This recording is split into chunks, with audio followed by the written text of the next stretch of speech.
como empieza la temporada de los grupos de supervisión, yo llevo 2 grupos, ahora mismo hay 2 plazas, entonces he pensado que era importante pues, poder nombrar no solamente cómo yo superviso algunos aspectos, sino también lo que yo considero fundamental en cualquier supervisión, cuando entramos dentro de la Gestalt como base. En otras corrientes no tengo idea, pero la Gestalt como base. Mira, y va a venir a colación con lo que esta mañana ha pasado, que es que estaba hablando con una compañera que me decía que estaba hasta el gorro de que le cancelasen por mensaje los pacientes.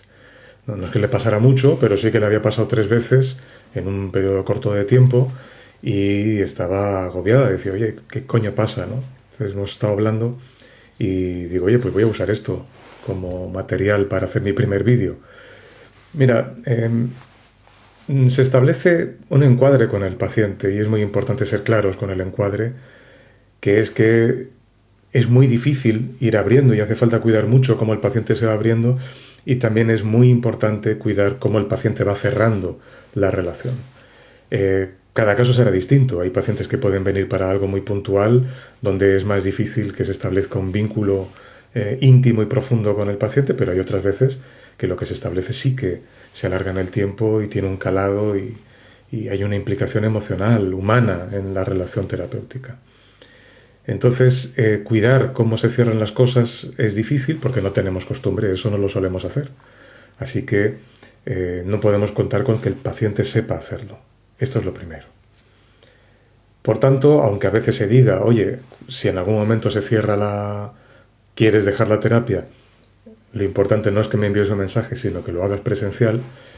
El paciente cuando escucha eso, que son las primeras sesiones y que viene a hablar de su libro y porque está preocupado por algo, te va a decir que sí, pero eso no está trabajado, es decir, no está desarrollada la conducta ni se ha encontrado nunca con tener que cerrar contigo en este momento. A lo mejor ha pasado en otras sesiones, pero no contigo.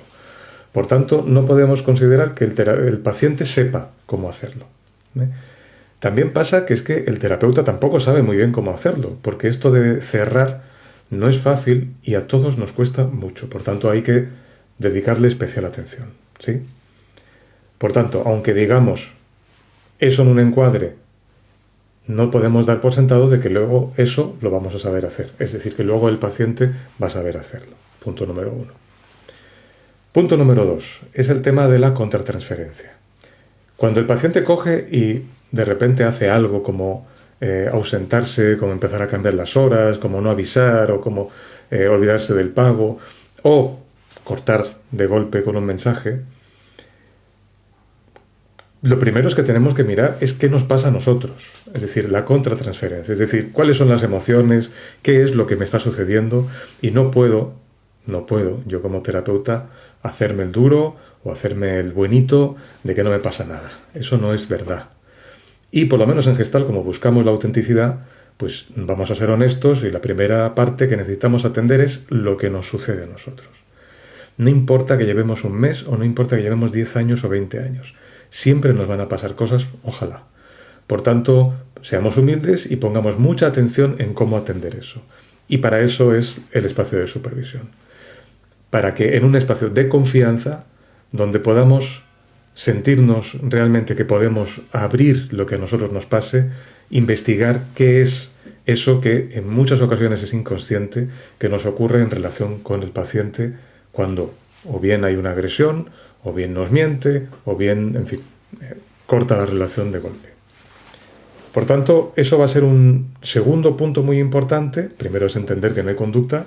Segundo es la contratransferencia para que si tenemos la oportunidad de ver al paciente en sesión, los mensajes de WhatsApp, SMS, emails o Telegram no son espacios terapéuticos y por tanto no se puede hacer intervención. Si no da el pie el paciente, pues ahora hablamos de eso, pero no se puede hacer nada. Si tenemos la oportunidad de verle en sesión, ojalá que sea sosteniendo en una mano la conciencia de lo que a mí me ha pasado, para no ser protagonistas, no ponernos en el centro de la escena, pero sí poner la resonancia de eso que el paciente ha traído.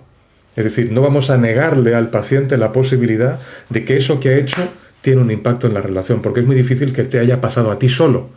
Lo normal es que eso lo haya hecho con muchas veces a lo largo de su vida y a lo mejor ni siquiera es consciente, a lo mejor nadie se lo ha dicho, o a lo mejor quien se lo ha dicho ha sido de malas maneras y no ha podido elaborarlo como necesita. Por tanto, vamos a sostener eso como un espejo en el que el paciente va a poder reflejarse. No ocupando todo el espacio, pero sí poder decir, oye, pues a mí me impactó, porque hace tiempo que nos conocemos y de repente que te fueras así, pues me duele. ¿Qué pasa? ¿Qué sucede? Y esto te pasa en más ocasiones, en fin, es una posibilidad de enfoque. Lo otro, como digo, es la contención, pero es una contención permeable, es decir, es una contención que no es hermética, sino que está en resonancia también con el paciente, una vez que el terapeuta ya se hace cargo de lo suyo. Porque el terapeuta es importante que tenga un buen entreno en el duelo. Yo por lo menos insisto mucho en que lo que ocurre en terapia es un espacio de mucha intimidad. Así que es muy frecuente que sintamos aprecio, incluso podamos sentir cariño por nuestros pacientes. Y es muy importante estar abiertos a ser conscientes de eso porque el paciente en absoluto tiene que sentir lo mismo por nosotros. Ni se lo podemos pedir en absoluto. Pero nosotros necesitamos tener un buen entreno para sostener el duelo. Cuando se va de golpe es una ruptura y eso es fuerte. Sostener eso, aprender a sostener eso también es importante. Pero también es importante que, aunque sea más progresivo, reconocer cuando es el momento natural de la despedida, bien porque lo propone el paciente, bien porque lo propones tú o bien porque es un consenso, de abrirse al duelo de la despedida del paciente. Y ya está. Donde no hay deuda, donde no hay nada que hacer después, pero abrirse a eso. Y esa apertura implica también soltar el deseo de venganza. ¿Y a qué me refiero con esto? Hay veces que el paciente puede ser hostil en ese corte. Solamente por cortar ya es agresivo. Pero a veces puede soltar algún moco como decir, y es que tú no me gustó que hicieras esto, o es que me molestó que hicieras esto otro. Bien, si eso ocurre, al terapeuta le va a doler. Y vamos a ver que en ese momento habrá quien diga, yo no quiero que se vaya de rositas. No me ha respetado, ¿cómo se cree que me ha dicho esto? Bueno, pues ese deseo de devolver el daño es venganza. Sostener la venganza, es decir, rendirse y no vengarse, forma parte también de ese sostenerse y de esa madurez del terapeuta.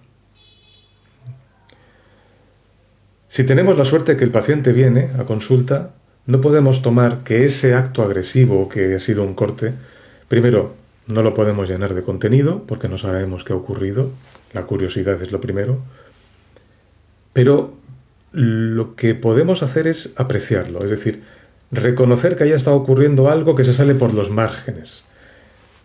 Va a ser algo que va más allá de los clichés, es decir, de la capa de los clichés, de esa capa de la neurosis que es, digamos, muy pactada y que es muy convencional. Lo que vamos a encontrar es que el paciente ha hecho algo, que ha atravesado esa capa y se ha revelado algo que desde mi punto de vista es muy íntimo y muy valioso.